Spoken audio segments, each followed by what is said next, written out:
धीरे धीरे चलते चलते इंसान कहाँ तक नहीं पहुँच जाता है। देखिए ऐसे धीरे धीरे डिस्कस करते करते पार्ट 11 तक हम लोग कंप्यूटर में पहुँच चुके हैं। बाकी सारे पार्ट्स जाकर रिवाइज कीजिएगा ना। झारखंड सीजीएल 2022 के एग्जाम में बहुत ज़्यादा लुक्रेटिव होगा। ओके, पेपर 3 और पेपर 1 से रिलेटेड मैं आपको प्रिपरेशन करा रहा हूँ। बहुत सारे लोग जो है रोज जुड़ते हैं तो उनको बताना आवश्यक रहता है। तो पेपर 1 और पेपर 3 आप लोग प्ले लिस्ट में एक बार विजिट कर लीजिएगा। ओके, तो वहाँ से बहुत चीज़ आपको मिल जाएगा। डेली ये वीडियो 8 बजे आता है। अगर डेली आप लोग आ जाइएगा तो मैं इसको रेगुलर कर दूंगा। ओके, थोड़ा बहुत लेट हो जाती है बट आप लोग नहीं आते हैं, बहुत लोग कम लाइव देखते हैं, इसीलिए थोड़ा सा टाइम से नहीं डालता हूँ। तो इसको भी देख सकते हैं आप लोग। ओके, अगर डेली आइएगा तो मैं 8 बजे कर दूंगा। बाकी चैनल से जुड़ जाइए, प्लेलिस्ट में एक बार विजिट कर लीजिएगा। इसका पीडीएफ आपको टेलीग्राम पे मिल जाएगा। तो चलिए शुरू करते हैं पार्ट 11। बाकी सारे पार्ट्स रिवाइज कर लीजिएगा। फर्स्ट क्वेश्चन आता है, पेज ब्रेक इंसर्ट करने के लिए किस की कॉम्बिनेशन का यूज करते हैं, यानी कि की कॉम्बिनेशन कौन सा आपको यूज कीजिएगा जो कि ताकि पेज ब्रेक हो सके। तो फर्स्ट ऑफ ऑल इसका आंसर जानने से पहले इस टर्म को क्लियर करना जरूरी है कि पेज ब्रेक आखिर होता क्या है। तो देखिए, मान लेते हैं कि अगर कंप्यूटर में इस एमएस वर्ड का एक देख लीजिएगा, यहाँ से फाइल है। ओके, तो एमएस वर्ड में देखिएगा, जाइएगा। ओके, तो एमएस वर्ड में कोई चीज़ आप कंटिन्यूअसली टाइप कर रहे हैं। ओके, तो आप चाहते हैं कि यहाँ से हम पेज को ब्रेक कर दें। क्या करते हैं, यहाँ से इस पेज को ब्रेक करके नेक्स्ट पेज में इसको डाल दें। जैसे कि आप लोग कुछ लिख रहे हैं तो आपको मन है कि यहाँ से हमको मन है कि हम नेक्स्ट पेज में चले जाएं। तो यही होता है पेज ब्रेक करना। यहाँ से इस पेज से आपको जस्ट नेक्स्ट पेज आपको ले आना है। तो इस तरह के पेज ब्रेक अगर एमएस वर्ड में देखिएगा तो आपको कंट्रोल प्लस इंटर दबाना होगा। क्या होगा, कंट्रोल प्लस इंटर दबाना होगा। ओके, एक की कॉम्बिनेशन और बताता हूं, जैसे कि समझ लीजिएगा कंट्रोल प्लस F2। मैं जब आपका पीपीटी बनाता हूं प्रेजेंटेशन, ओके, मैं सारा जो बनाता हूं वो सारा बनाता हूं आपका माइक्रोसॉफ्ट पावर पॉइंट में। तो उसमें देखिएगा, आप लोग जाइएगा तो कंट्रोल प्लस F2 दबाइएगा ना तो सेव एज का ऑप्शन देता है। जैसे मैं कोई फाइल वगैरह सबसे शुरू में बनाता हूँ तो उसका रीनेमिंग करना होता है। क्या होता है, रीनेमिंग करना होता है। और एक क्वेश्चन ये भी इंपॉर्टेंट आपको बताया था कि अगर कोई फाइल को फर्स्ट ऑफ ऑल रीनेमिंग करना है, नाम देना है, तो सेव एज ऑप्शन का हम लोग यूज करते हैं। ओके, और ऑलरेडी फाइल अगर आप कंप्यूटर में है, ठीक है, और उसी को हमको चेंज नहीं करना है तो उसको हम जस्ट हम कंट्रोल प्लस एस दबाते हैं तो सेव हो जाता है। सेव एज का ऑप्शन आपको मिलेगा, कंट्रोल प्लस F2 दबाइएगा तो आपको सेव एज का ऑप्शन मिलेगा। ओके, तो उसका रीनेमिंग कर लीजिएगा। ओके, ठीक है, सेव एज का ऑप्शन मिलेगा तो उसको रीनेम कर लीजिएगा। ठीक है, तो वहाँ से ऐसे देख सकते हैं आप लोग।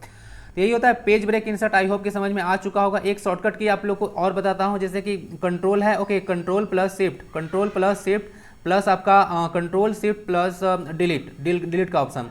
तो control plus shift plus delete का ऑप्शन रहेगा तो आपका रिबूटिंग के लिए यूज होता है। क्या होता है, रिबूटिंग के लिए यूज होता है। इसको याद रखिएगा, सुपर इंपॉर्टेंट क्वेश्चन है। बाकी सारे अगर यहाँ पे आ ही गए हैं तो थोड़ा सा चर्चा कर ही लेता हूँ। और सारे की कॉम्बिनेशन का कंट्रोल प्लस एक से मैं बार बार बताता हूँ, कंट्रोल प्लस भी, okay, control plus P, okay, control plus you, ठीक है, CTRL, control plus you, okay, control plus CTRL, control plus भी हो गया, एक्स हो गया, कंट्रोल प्लस पी हो गया, एक भी तो बता ही दिया, यू बता दिया, और क्या आ गया, कंट्रोल प्लस एस बता रहे हो। तो कंट्रोल एक्स आपका कट करने के लिए होता है। किसके लिए, कंट्रोल प्लस, और कंट्रोल प्लस सी भी होता है, कंट्रोल प्लस सी होता है। तो कंट्रोल प्लस एक्स कट करने के लिए होता है और कंट्रोल प्लस सी जो होता है कॉपी करने के लिए होता है।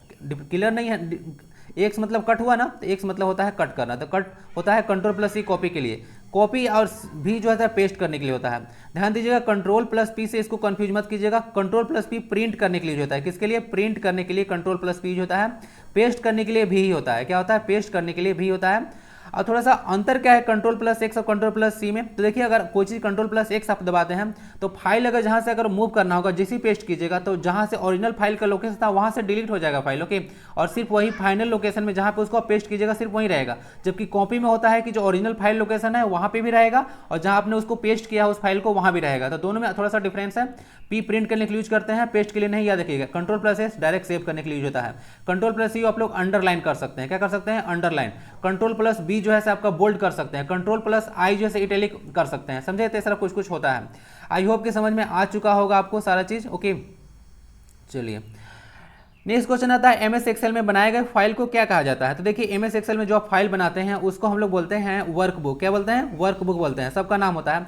जैसे कि एमएस एक्सेल का जो मतलब फाइल एक्सटेंशन देखिएगा ना तो एक्सएलएस रहता है। क्या रहता है, एक्सएलएस। इसमें फाइल का एक्सटेंशन रहता है। तो याद रखिएगा, अगर XLS आ गया तो इस तरह का फाइल एक्सटेंशन आप लोग देखने को मिलेगा एमएस एक्सेल में। ठीक है, तो एक्सेल का ही साइन है, एक्सेल का लग रहा है ना, एक्सएलएस। ठीक है, तो एक्सेल का यह साइन है। तो एमएस एक्सेल जो है, ओके, से आपका देखने को मिल जाएगा कि फाइल का एक एक्सटेंशन है। तो हम लोग जो एमएस एक्सेल में बनाएगा फाइल होता है ना, बहुत सारा फाइल देखिएगा, ओके, तो उसको हम लोग बोलते हैं वर्कबुक। क्या बोलते हैं? वर्कबुक। थोड़ा सा बताता हूँ कि एमएस एक्सेल का यूज कहाँ पे किया जाता है। जैसे कि एमएस एक्सेल का यूज होता है ना, जैसे डेटा एंट्री करना, ओके, बहुत सारा डेटा को मैनेजमेंट करना है, अकाउंटिंग वगैरह काम हो जाता है, फाइनेंशियल एनालिसिस हो गया, चार्टिंग और ग्राफिंग हो गया, प्रोग्रामिंग हो गया, टाइम मैनेजमेंट हो गया, टास्क मैनेजमेंट हो गया। तो बहुत सारे ऐसे काम होते हैं। जैसे कि नॉर्मल अगर बात करें, जैसे कि आप लोगों को कोई बिल वगैरह बनाना है, नॉर्मल एग्जाम्पल बताता हूँ, बिल वगैरह बनाना है तो बहुत सारा आदमी का नाम होगा ना, मैं पहले भी डिस्कस कर चुका हूँ, नाम होगा बोल रहा हूँ, नाम होगा, ठीक है, बहुत सारा उसके उनके बारे में डिटेल्स वगैरह होगा। तो सारा चीज़ इस तरह के बनाया जाता है। अकाउंटिंग वगैरह कोई भी काम वगैरह करते हैं आप लोग, ओके, ठीक है, चार्ट वगैरह बनाते हैं, ओके, ग्राफिक्स वगैरह, तो ये सारा हम लोग एमएस एक्सेल का यूज करते हैं, ओके। बाकी याद रखिएगा, एमएस वर्ड जो है एक वर्ड प्रोसेसिंग सॉफ्टवेयर है आपका, ओके, जो जहाँ की आप क्या कर सकते हैं, एमएस वर्ड जो है आपका देखिएगा कि आपको जो है बहुत सारा, अगर जैसे कि देखते होंगे कि ब्रोशर वगैरह, ब्राउचर है, भाउचर वगैरह होता है, ओके, और जैसे कि मान लेते हैं कि कोई पत्र है या फिर कोई चीज़ टाइप करना है, टेस्ट सीरीज वगैरह लगाने के लिए, मतलब कोई चीज़ आप लोग बनाते हैं, ठीक है, पीडीएफ वगैरह, तो उस तरह का हम लोग यूज कर सकते हैं एमएस वर्ड का। बाकी एमएस एक्सेल का यूज तो बता ही दिया, और उसमें फाइल जो होता है उसको हम लोग वर्कबुक बोलते हैं। बाकी एक्सेल एस जो होता है इसका फाइल का एक्सटेंशन होता है, ओके। अच्छा, एक चीज़ बताइएगा कि एमएस वर्ड में जो फाइल होता है उसका एक्सटेंशन क्या होता है? डीओसी होता है ना, बता दे रहा हूँ, डीओसी होता है, ऐसे डीओसी, ठीक है। और माइक्रोसॉफ्ट पावर पॉइंट में लास्ट में आपका पीपीटी लगा रहेगा ना, माइक्रोसॉफ्ट पावर पॉइंट का फाइल एक्सटेंशन इंपॉर्टेंट होता है, डायरेक्ट भी आपसे पूछ सकते हैं ना, थोड़ा सा देख लीजिएगा। तो आंसर हो गया वर्क बुक। बाकी सारा इसका यूज बता ही दिया, ओके, सारा चीज़ बता ही दिया, एमएस वर्ड का भी यूज बता ही दिया, एक वर्ड प्रोसेसिंग सॉफ्टवेयर है, दोनों चीज़ डाल दिया हूँ। यहाँ पे देखिए बिजनेस में भी जो है ना यूज होता है आपका एमएस एक्सेल, जैसे देखिए बताया था ना, बिजनेस एनालिसिस हो गया, अकाउंटिंग हो गया, ऑपरेशन मैनेजमेंट हो गया, पीपल मैनेजमेंट हो गया, सीआरएम हो गया। अच्छा, सीआरएम आखिर होता क्या है बताइए जरा, और ऑफिस एडमिनिस्ट्रेशन में यूज होता है, ओके। तो समझ गए, तो ये सारा चीज़ जो है इसका बताइएगा थोड़ा सा, और फुल फॉर्म इसको लिख दीजिएगा, ओके। तो सीआरएम का फुल फॉर्म मुझे चाहिए, इतना मेहनत करता हूँ, थोड़ा बहुत आप भी मेहनत कीजिए। नेक्स्ट क्वेश्चन आता है कि जीओआई किस में नहीं होता है। तो जो हम लोग बात करते हैं कि जीओआई के बारे में, तो पहले इसका पहले जो है फुल फॉर्म आप लोग जान लीजिएगा, ओके।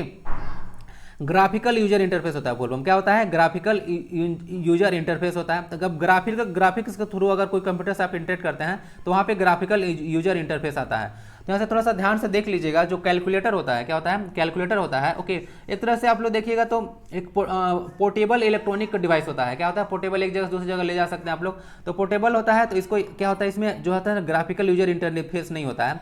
इसका हिंदी में इसको कैलकुलेटर को बोलते हैं लघुगणक, और कंप्यूटर को बोला जाता है संगणक। छोटे छोटे लोग ऐसे ही पूछते हैं, इंजीनियर का पूछेंगे आपसे, ठीक है, छोटे छोटे क्वेश्चन ऐसे पूछते हैं कि क्या होता है बताइए जरा कैलकुलेटर का हिंदी, कंप्यूटर का हिंदी बताइए। तो बता दीजिएगा भाई, कैलकुलेटर्स का होता है लघुगणक और कंप्यूटर्स का होता है संगणक। लैपटॉप से समझते होंगे, लैब में आप लोग रखते हैं गोद में, इसीलिए उसको लैपटॉप बोला जाता है। एक पर्सनल कंप्यूटर का एग्जांपल है, ओके। स्मार्टफोन्स वगैरह में सारा में ग्राफिकल यूजर इंटरफेस होता है, सबको हम लोग देते हैं। बट जो आपका लघुगणक होता है यानी कि कैलकुलेटर, उसमें ग्राफिकल यूजर इंटरफेस नहीं होता है। फुल फॉर्म भी आपको इंपॉर्टेंट है, जीयूआई ग्राफिकल यूजर इंटरफेस, और एक सीयूआई भी याद रख लीजिएगा, कैरेक्टर यूजर इंटरफेस, ओके। जब कैरेक्टर के थ्रू हम लोग कंप्यूटर से इंटरेक्ट करते हैं तो वहाँ पे कैरेक्टर यूजर इंटरफेस होता है। देखिए सारा चीज़ मैं पढ़ा चुका हूँ, थोड़ा सा ना जाकर रिवाइज कर लीजिएगा, ओके। क्वेश्चन नेक्स्ट आता है, विंडोज 8 ऑपरेटिंग सिस्टम के बाद कौन सा ऑपरेटिंग सिस्टम आया? देखिए कहीं भी अगर ऑपरेटिंग सिस्टम की बात आए और विंडोज का नाम ना आया, हो ही नहीं सकता है, ओके, क्योंकि बहुत सबसे ज़्यादा पॉपुलर है। क्योंकि लगभग देखिएगा कि जितना भी वर्ल्ड में ऑपरेटिंग सिस्टम आपको देखने को मिलेंगे, उसमें लगभग 70% जो है ना से मतलब कवर करके रख चुका है कंप्यूटर और लैपटॉप्स, स्मार्टफोन्स वगैरह में, ठीक है। वैसे विंडोज है, क्या है? विंडोज है, ओके, समझ। विंडोज तो ऐसे लैपटॉप में होता है, iOS चलता है वैसे, सॉरी, कंप्यूटर मतलब मोबाइल फोन्स में नहीं होता है। जितना सारा आप देखिएगा मतलब लैपटॉप्स वगैरह हो गया, ओके, हो गया, और जैसे कि टैब्स हो गया, तो बहुत सारा जगह पे आप लोग विंडोज देखने को मिलने वाला है, ठीक है। 70% कवर करके रखा है लगभग, ओके। तो देखिएगा कि विंडोज जो है ना, विंडोज 8 के बाद सीधे सीधे विंडोज 10 आ गया था। जैसे विंडोज 9 ऑप्शन में है तो बहुत लोग विंडोज 9 लगा लेंगे, तो गलत हो जाएगा, ठीक है। विंडोज 9 नहीं आया था। अच्छा, एक क्वेश्चन आप लोग बता सकते हैं कि जो एप्पल का फ़ोन था उसमें वे भी यहाँ से एप्पल का एक वर्जन नहीं आया था, जैसे पता है ना आपको, आईफोन वगैरह 8, 9, 10 ऐसे, तो उसमें एक गायब कर दिया गया था। आप लोग बता सकते हैं कि कौन सा मतलब वर्जन के बाद डायरेक्ट एक स्टेप लॉन्च करके उन लोग लॉन्च कर दिया था? तो बताइए थोड़ा सा, वो भी बताइएगा, थोड़ा सा मत बताइए, जाकर सर्च कर लीजिएगा, ठीक है। चलिए, आप लोग तो को आंसर देने में दिक्कत होती है, चलिए भाई आप लोग दिक्कत मत दीजिए आंसर, सर्च कर लीजिएगा। विंडोज 8 क्या होता है? विंडोज 8 ऑपरेटिंग सिस्टम के बाद सीधे सीधे विंडोज 10 आ गया था ना, विंडोज 9 नहीं आया था, ठीक है। विंडोज एक्सपी सारा जो है माइक्रोसॉफ्ट। अच्छा, विंडोज 10 के बताता हूँ, या 2015 या 2015 में 16 में लॉन्च हुआ था ना। विंडोज 10 जो है आपका 2015 में लॉन्च हुआ था। क्या हुआ था? 2015 में इसको लॉन्च किया गया था, ओके। और ऐसे फर्स्ट वर्जन अगर देखिएगा आप लोग, ऐसे फर्स्ट वर्जन तो 1975 में माइक्रोसॉफ्ट का फर्स्ट आया था ना operating system, first of all Microsoft launch किया गया था ऑपरेटिंग सिस्टम, ठीक है। देखिए गड़बड़ हो रहा है, 1985 में हो रहा है ना, 1985 में first time operating system launch हुआ था माइक्रोसॉफ्ट का, 1975 में माइक्रोसॉफ्ट का बर्थडे है, ठीक है, क्या है बर्थडे है, यानी कि वही टाइम उसका स्थापना हुआ था, ठीक है। चलिए आई होप कि समझ में आ चुका होगा। दो कंप्यूटर जो कि अलग अलग दूर स्थान पर स्थित है, उनके बीच फाइलों को भेजने या प्राप्त करने के लिए किस चीज़ से कनेक्ट करना चाहिए, यानी कि to transfer files between two distant computers we must connect them with a और एम। तो आप किससे उसको कनेक्ट कीजिएगा, ठीक है, हब से, मॉडेम से, वाईफाई से या फिर इंटरनेट से। तो देखिए दो कंप्यूटर है, ध्यान दीजिएगा, दो कंप्यूटर है, बहुत दूर अगर यहाँ पे है, क्या है, बहुत दूर है। तो मैं एक चर्चा किया था ना कि एक लड़का था, जेंडर रखता था, जेंडर ऐप, और हमको मूवी चाहिए होता था तो देता था। तो जेंडर ऐप नज़दीक में काम करेगा, जेंडर ऐप नज़दीक में काम करेगा। जो ब्लूटूथ वगैरह वाईफाई होता है लगभग आप लोग देखिएगा तो 5-10 मीटर वगैरह जो है से आपका इतना रेंज वगैरह का लगभग होता है, क्या होता है, 5-10 मीटर 20 मीटर इतना रेंज तक होता है। तो नज़दीक में फाइल करना है, ठीक है। वाईफाई तो ऐसे कट गया, वाईफाई तो होगा ही नहीं, ओके।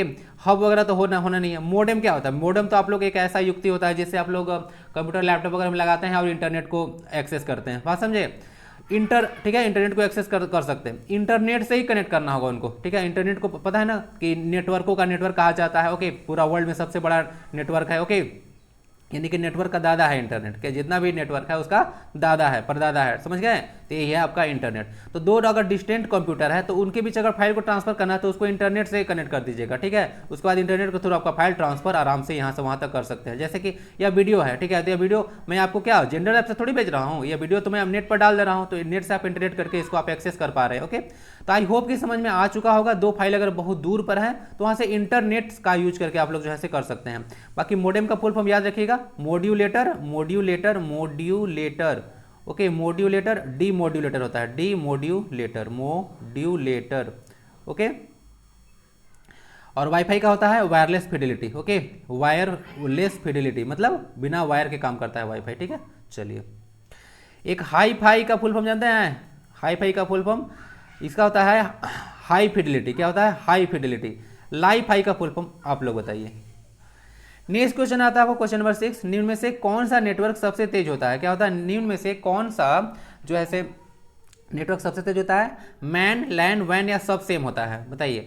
देखिए सबसे जो तेज होता है आपका लैन होता है, लोकल एरिया नेटवर्क। अगर थोड़ा सा बात करें, ऐसे भी क्वेश्चन देखिए आपसे पूछते हैं कभी कभी कि लैन का यूज कहाँ करते हैं। तो मान लेते हैं कि एक मेरा ऑर्गेनाइजेशन है, ठीक है, छोटा ऑफिस है, क्या है, छोटा ऑफिस वगैरह है, ठीक है, वहाँ पे 20-25 कर्मचारी वगैरह काम कर रहे हैं, ओके, एम्प्लॉय लोग काम कर रहे हैं।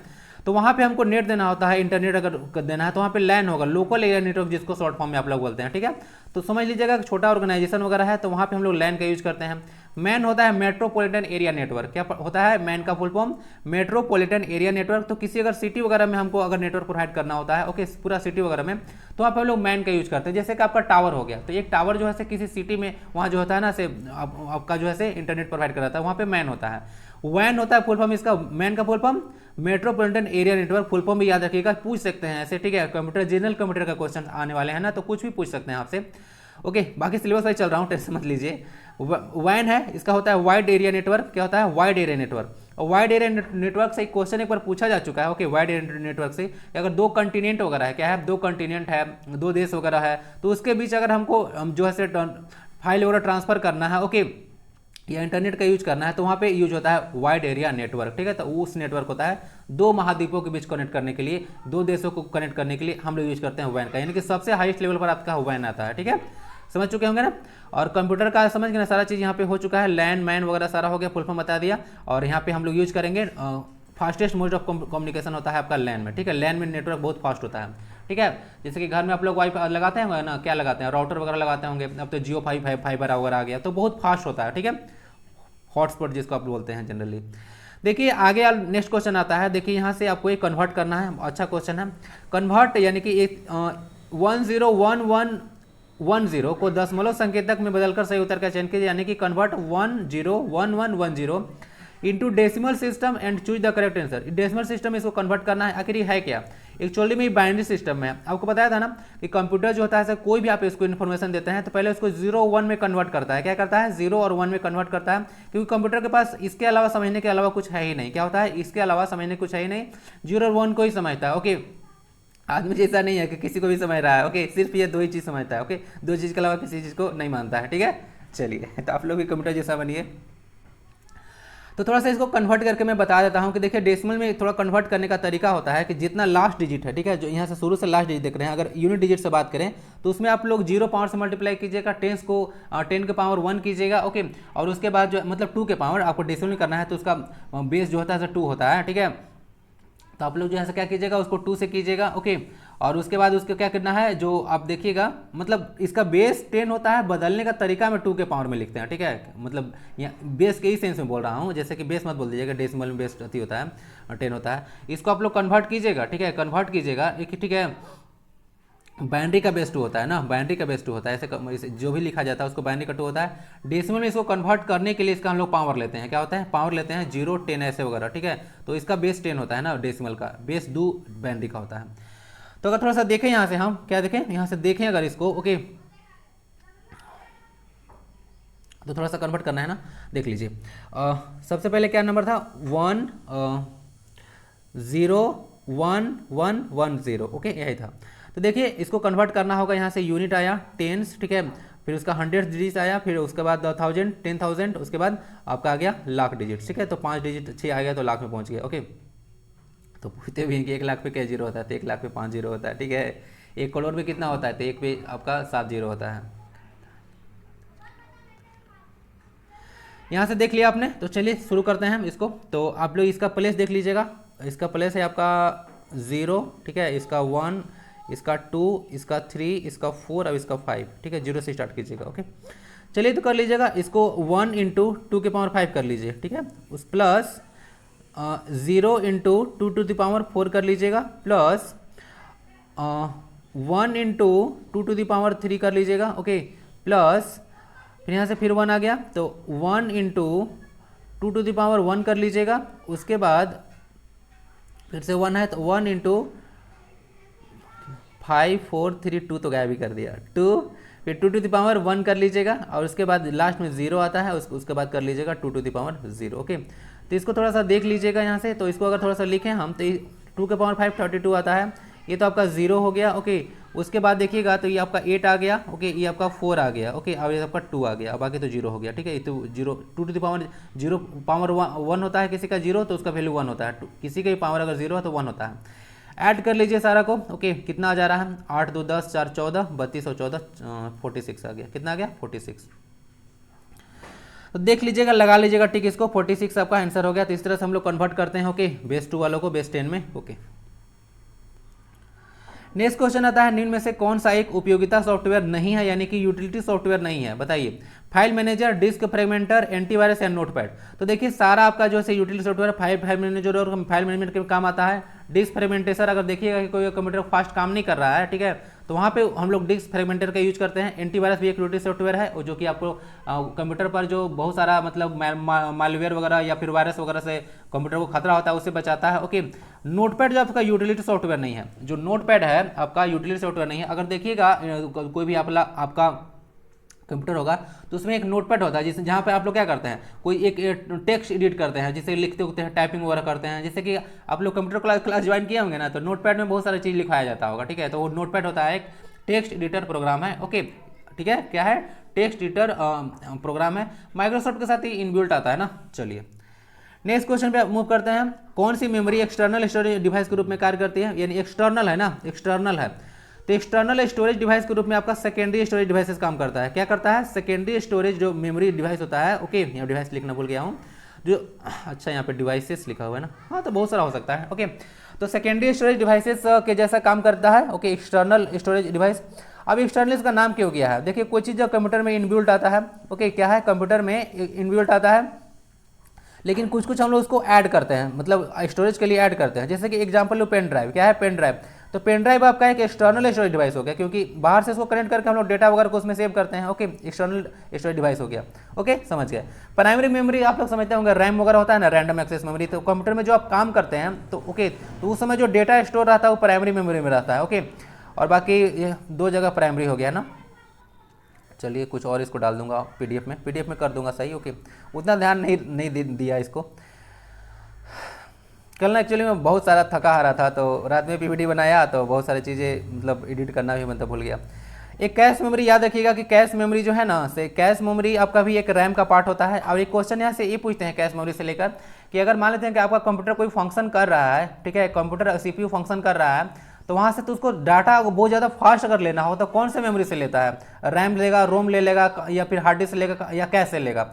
तो इसको कैश मेमोरी से जो है डाटा बहुत ज़्यादा फास्ट लेता है। आपको पता होगा ना कंप्यूटर कितना जल्दी आपको जैसे इन्फॉर्मेशन प्रोवाइड कराता है, यानी कि उसको बहुत ज़्यादा फास्ट काम करना होता है, तो इसीलिए वहाँ पे कैश मेमोरी का यूज करके बहुत ज़्यादा फास्ट ऐसे डेटा को वह लेता है। इसका स्पेलिंग CACHE ही होता है ना, कैश ऐसे ही लिखा था, ठीक है। तो कैश मेमोरी इसको पढ़ते हैं। बाकी आंसर आपका सेकेंडरी स्टोरेज डिवाइसेस हो गया। अच्छा हाँ, सेकेंडरी स्टोरेज डिवाइसेस होते हैं वो नॉन वोलाटाइल होते हैं ना, नॉन वोलाटाइल होते हैं, यानी कि एक बार डेटा अगर इसमें चला गया, ओके, तो वो खत्म नहीं होने वाला। जैसे कि पेन ड्राइव हो गया, SD कार्ड हो गया आपका, ओके, और भी बहुत सारा ब्लूटूथ डिस्क हो गया। तो ये सर आपका सेकेंडरी स्टोरेज डिवाइसेस होगा। फ्लॉपी डिस्क का कैपेसिटी बार बताता हूँ 1.44 MB, याद रखिएगा, ओके। चलिए नेक्स्ट क्वेश्चन आता है, माउस, ट्रैक बॉल और जॉयस्टिक किसके उदाहरण है। तो माउस और ट्रैक बॉल और जॉयस्टिक आप देखिएगा, ठीक है, तो किसके हैं, पॉइंटिंग डिवाइसेस है, क्या है, पॉइंटिंग डिवाइसेस है, पेन इनपुट डिवाइसेस है, डेटा कलेक्शन डिवाइसेस है, या मल्टीमीडिया डिवाइसेस है। तो आप लोग इसको देखिएगा, तीनों के तीनों जो है आपका पॉइंटिंग डिवाइसेस का एग्जांपल है। क्या है, पॉइंटिंग डिवाइसेस का एग्जांपल है। कहाँ के option, option number A, okay. तो पॉइंटिंग डिवाइस है, याद रखिएगा। माउस वगैरह से क्या करते हैं, माउस वगैरह आप लोग यूज करते होंगे, तो आप मान लेते हैं कि कंप्यूटर का आपका क्या है, स्क्रीन है, जिसको आप मॉनिटर बोलते हैं, ओके। तो आपने कंप्यूटर माउस का यूज किया, जिसमें जनरली 3 बटन होता है। अगर जो स्क्रोल बटन है उसको मिला लें तो ऐसे लिफ्ट हो गया, लेफ्ट होता है और राइट बटन होता है। तो यहाँ से अगर इसको जैसे ही आप लोग जहाँ जाते हैं कर्सर होता है, ऐसे टाइप का एरो जैसा साइन होता है, उसको कर्सर कहते हैं। तो इसको आप लोग क्या करते हैं, आप लोग अगर मान लेते हैं कि यहाँ पे कोई हाइपर लिंक है या लिंक है, इस पर क्लिक करना है, तो यहाँ से आप मूव करते हैं यहाँ पे, उसके बाद जाते हैं, यानी कि पॉइंट करने के लिए जो होता है माउस वगैरह। तो माउस हो गया, ट्रैक बॉल वगैरह हो गया, जॉयस्टिक वगैरह हो गया, सारा जो है एक क्या है, एक तरह का आपका इनपुट डिवाइसेस देखने को मिलता है। और यहाँ पे ये पॉइंटिंग इनपुट डिवाइसेस है, तो इसको याद रखिएगा। जॉयस्टिक मतलब जिसको हम लोग यूज जॉय करने के लिए करते हैं, किसके करने के लिए, जिसका यूज हम लोग इंजॉय करने के लिए करते हैं, उसको हम लोग जॉयस्टिक बोलते हैं। ऐसे याद रखिएगा, जॉय नाम में ही है। इसका यूज हम लोग गेम प्ले वगैरह में करते हैं ना, बहुत ज़्यादा इसका यूज गेम प्लेइंग में यूज किया जाता है, तो इसको याद रखिएगा। संडे है, थोड़ा सा बच्चे शोर मचा रहे हैं, तो इसको याद रखिए, थोड़ा सा मैनेज करके चलिएगा, ओके। और देखिए संडे का तो मैं भी रेस्ट नहीं लिया। एक आपका देखने को मिलेगा अरिथमोमीटर। क्या है, एक अरिथमोमीटर डिवाइस है, तो उसका आपको बताना है कि आविष्कार किसने किया था। एडवर्ड टेलर, एलन ट्यूरिंग, उसके बाद है चर्कस जेवियर थॉमस, या लेडी एडा लवलेस। पता है आपको, नाम सुने हैं अरिथमोमीटर। तो चलिए बताता हूँ कि जो अरिथमोमीटर होता है वो जो आपको देखने को मिलेगा, एक तरह का, पहले आविष्कार बताता हूँ। यह एक फ्रांस के मतलब इन्वेंटर थे, उनका नाम था क्या था, थॉमस, चरस जेवियर थॉमस ना, चर्कस जेवियर थॉमस इनका नाम था। तो याद रखिएगा, फ्रांस से थे। उन्हें देखिए एक जगह से मैकेनिकल कैलकुलेटर है, अरिथमोमीटर जो है एक तरह का मैकेनिकल कैलकुलेटर है। तो इसको याद रखिएगा, अरिथमोमीटर जो है से एक क्या है, एक मैकेनिकल कैलकुलेटर है, जिसका आविष्कार चर्कस जेवियर थॉमस के द्वारा किया गया था, ओके।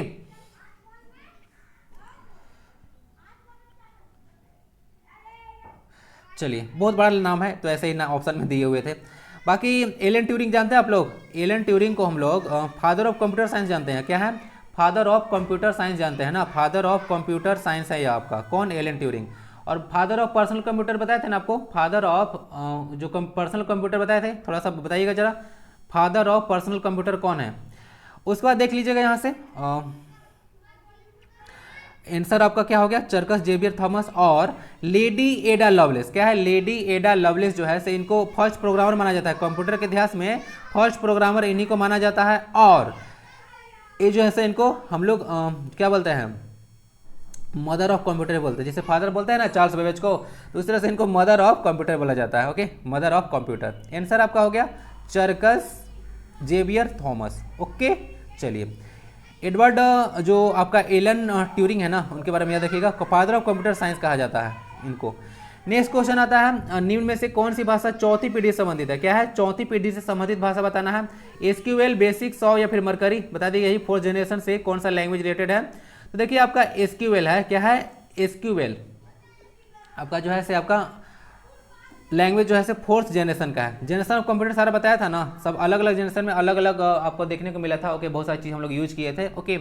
बहुत बार डिस्कस कर चुका हूँ, क्यों टाइम पास करें, थोड़ा सा जाके रिवाइज कर लीजिएगा, ओके, रिवाइज कर लीजिएगा, ओके।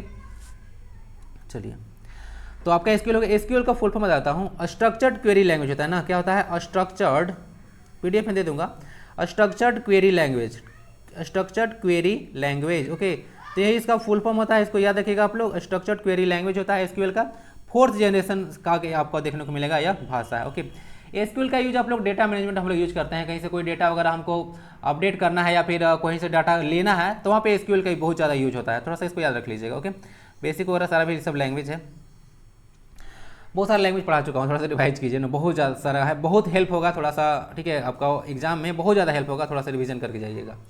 कंप्यूटर के पदार्थों को बनाने के लिए मुख्य रूप से किस पदार्थ का उपयोग किया जाता है? तो देखिए, जो कंप्यूटर आप लोग बनाते हैं तो उसमें बहुत ज़्यादा हम लोग यूज करते हैं सेमीकंडक्टर का। क्या यूज करते हैं? सेमीकंडक्टर, जिसमें एक सिलिकॉन आता है। क्या आता है? सिलिकॉन। तो पता है ना, सिलिकॉन वगैरह का बहुत ज़्यादा यूज होता है। तो सेमीकंडक्टर, ये सिलिकॉन भी एक सेमीकंडक्टर है। सिलिकॉन हो गया, जर्मेनियम हो गया, आर्सेनिक हो गया, ये सारा जो है स्टेटिन हो गया, बोरॉन है, ये सारा सेमीकंडक्टर में आप लोग आता है, जिसका प्रॉपर्टी कंडक्टर और इंसुलेटर के बीच में होता है। ओके, चलिए, तो यही सारा हो गया, समझ गए। सेमीकंडक्टर का यूज करते हैं हम लोग, लोहा प्लास्टिक को यूज नहीं करते हैं। चांदी तो सब विद्युत का सबसे अच्छा सुचालक है। ओके, पता होगा आपको, एफी वगैरह।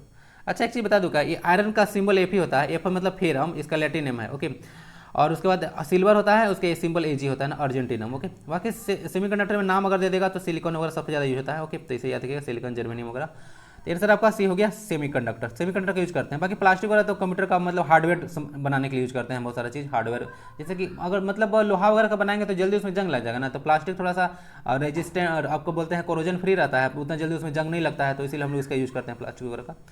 ऑपरेटिंग सिस्टम किसका संग्रह है? अब बताइए, ऑपरेटिंग सिस्टम से क्वेश्चन आज बहुत ज़्यादा डाला हूँ। एक स्टूडेंट बोल रहे थे कि सर ऑपरेटिंग सिस्टम से क्वेश्चन नहीं पढ़ाइएगा। देखिए, सारा पढ़ा दूंगा। मई मंथ का अब लास्ट वीक है, वहाँ से आपका एग्जाम का तो डेट आ चुका है। मैं बहुत कोशिश करूंगा, ओके, कि आप लोग बहुत चीज़ प्रोवाइड करा दूँ, हेल्प आपका। अगर पेपर 1 और पेपर 3 पढ़ा रहा हूँ, ओके, तो आप लोग उसमें बहुत ज़्यादा हेल्प मैं आपको प्रोवाइड कराने वाला हूँ, थोड़ा सा कनेक्ट रहिएगा। तो देखिए, ऑपरेटिंग सिस्टम किसका संग्रह है? तो इनपुट शॉर्टपुट डिवाइसेस का। इनपुट देखिए शॉर्टपुट हो गया ना, यही होता है, आउटपुट की जगह पे शॉर्टपुट हो गया शॉर्टपुट।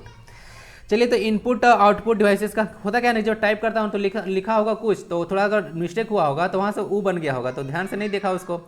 तो इनपुट आउटपुट डिवाइसेस का हो गया ऑपरेटिंग सिस्टम संग्रह है, या सॉफ्टवेयर रूटीन्स है, या फिर हार्डवेयर कंपोनेंट्स है, या इनमें से सभी। तो देखिए, अगर सॉफ्टवेयर देखते होंगे आप लोग, जितना भी होता है, ठीक है, जो ऑपरेटिंग सिस्टम है, ओके, तो सर सॉफ्टवेयर रूटिंग्स है। क्या है? एक तरह का सॉफ्टवेयर है, रूटिंग्स है, बताया था ना, ऑपरेटिंग सिस्टम है एक तरह का सिस्टम सॉफ्टवेयर है। ओके, अगर पूछेंगे क्या एप्लीकेशन सॉफ्टवेयर है ऑपरेटिंग सिस्टम, तो नहीं, एक तरह का सिस्टम सॉफ्टवेयर है। जितना सारा हार्डवेयर और सॉफ्टवेयर डिवाइस होता है, मैनेजमेंट काम करने का सिस्टम जो काम होता है, वो ऑपरेटिंग सिस्टम ही करता है। बहुत सारा ऑपरेटिंग सिस्टम आपको बताया था, ठीक है, जैसे कि डॉस हो गया था, लाइनक्स हो गया था। अब ये क्वेश्चन आएगा तो वहाँ डिस्कस कर लेंगे। तो याद रखिएगा, ऑपरेटिंग सिस्टम जो है सॉफ्टवेयर रूटिंग्स का संग्रह यानी कि कलेक्शन है। तो याद रखिएगा इसको ऑपरेटिंग सिस्टम के बारे में, ठीक है, पूछेंगे आपसे, ठीक है, कि क्या एक सिस्टम सॉफ्टवेयर है, ठीक है, ये एप्लीकेशन सॉफ्टवेयर है, तो बताइए कि भाई ये जो है ना से आपका जो ऑपरेटिंग सिस्टम है एक तरह का सिस्टम सॉफ्टवेयर है, ठीक है, नाम में ही सिस्टम है। एटी क्या होता है? एटी को संचालित करने की 2 विधियां कौन से हैं? ठीक है, तो देखिएगा, 2 ऑपरेटिंग मोड्स ऑफ एटी। तो ध्यान दीजिएगा, इसका जो आपको देखने को मिलेगा, जो एटी होता है उसको संचालित करने के लिए 2 विधि जो होता है वो होता है रियल मोड और प्रोटेक्टेड मोड। ओके, तो इसको याद रख सकते हैं। ओके, चलिए, real mode and protected mode. Next question आता है, ऑपरेटिंग सिस्टम के 2 मुख्य प्रकार कौन कौन से हैं? तो ऑपरेटिंग सिस्टम के 2 मुख्य प्रकार देखिएगा, इसे तो बहुत सारा हम लोग ऑपरेटिंग सिस्टम का यूज कर लेते हैं। तो मुख्य प्रकार आता है, एक बैच होता है, ओके, बैच ऑपरेटिंग सिस्टम होता है, एक इंटरेक्टिव ऑपरेटिंग सिस्टम होता है। क्या होता है? बैच ऑपरेटिंग सिस्टम होता है और एक इंटरेक्टिव ऑपरेटिंग सिस्टम होता है। अगला बार जब ऑपरेटिंग सिस्टम के बारे में डिस्कस करूंगा ना, तो आपको बैच और इंटरेक्टिव जो कौन कौन सा टाइप होता है वो सारा बताऊंगा थोड़ा डिटेल में। ओके, तो बैच याद रखिएगा, ऑपरेटिंग सिस्टम के 2 मुख्य प्रकार कौन है? बैच और इंटरेक्टिव। बैच और interactive 2 basic types of operating system है। इनमें से कौन सा एकल यूजर सिस्टम है, यानी कि बताना है कि जो ऑपरेटिंग सिस्टम कौन सा एकल यूजर समझे ना, सिंगल यूजर, ठीक है, सिंगल यूजर होना चाहिए था, यूजेबल लिखा गया है, इतना सारा मिस्टेक्स क्यों हो रहा है? सिंगल यूजेबल है, यानी कि सिंगल यूजर ऑपरेटिंग सिस्टम कौन है बताइए? लाइनक्स, यूनिक्स, बेसिक या फिर डॉस। देखिए, सारा चीज ऐसे सिंगल यूजर नहीं है, यहाँ पे यूनिक्स हो गया, लाइनक्स हो गया, बेसिक हो गया, ये सारा सिंगल यूजर नहीं, यहाँ पे मल्टीपल लोग यूज कर सकते हैं इसको। लेकिन जो डॉस होता है ना, MS डॉस, ये सारा माइक्रोसॉफ्ट का, MS डॉस माइक्रोसॉफ्ट का है, लिखा हुआ नहीं है लेकिन उसी का है। तो MS डॉस जो ऑपरेटिंग सिस्टम आप लोग को देखने को मिलेगा वो सिंगल यूजर है, वहाँ पे सिंगल यूज के लिए बनाया गया उसको, ठीक है। जैसे कि मैं जब लैपटॉप खरीदने गया था 2017 में, ओके, तो वहाँ पे उसका जो डिफॉल्ट जो ऑपरेटिंग सिस्टम था उसमें MS डॉस था। क्या था? MS डॉस था। तो बाद में उसको हम MS डॉस को जो है बाद में कन्वर्ट करा दिए थे Windows 10 में, ठीक है, Windows 10 में, जिसको 2015 में लॉन्च किया गया था Windows 10 को, पता है ना। चलिए तो ये हो गया। बाकी सारा एम एस डॉस जो है सिंगल यूजर है, बाकी सारे सिंगल यूजर नहीं है, मल्टीपल यूजर यहाँ पे यूज कर सकते हैं, ठीक है, मल्टी यूजर है। ओके, तो सिंगल यूजर पर बोल सकते हैं या सिंगल यूजर ऑपरेटिंग सिस्टम है, सिंगल यूजर सही बढ़ जाएगा।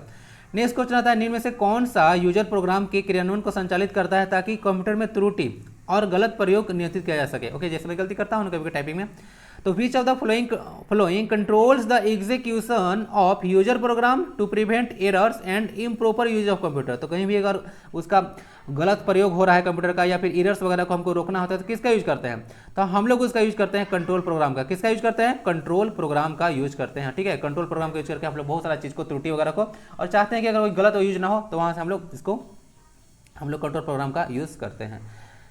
तो यही सारे कुछ क्वेश्चन थे। आज संडे का थोड़ा सा मैं भी थोड़ा जो है से आज थोड़ा सा कम क्वेश्चन को सेट किया था। तो आप लोग देखिए संडे में होता है ना, तो आते हैं ना तो एक वीक का पूरा रिवाइज कर ले कीजिए। रिवाइज नहीं कीजिएगा देखिए कोई फायदा नहीं है, ठीक है। अगर ट्रूली स्पीकिंग तो रिविजन करना बहुत जरूरी है, अदरवाइज कोई फायदा नहीं है। तो संडे को थोड़ा सा रिविजन कर लीजिए कीजिए पूरा वीक में जितना पढ़ें, क्योंकि पढ़ना जो अब रिविजन उतना ही इंपॉर्टेंट होता है जितना कि आप पढ़ते हैं, उससे कहीं ज़्यादा इंपॉर्टेंट है। क्योंकि एग्जाम में जाइएगा ना और जिस दिन आप देखिएगा ना कि क्वेश्चन आया और आप जैसे उसको नहीं कर पाए, क्या कर पाए, नहीं कर पाए, तो बहुत दिक्कत होगा। लगा होगा कि पढ़े थे भाई लेकिन याद नहीं आ रहा, तो उसको रिवीजन नहीं किया इसलिए नहीं आया था।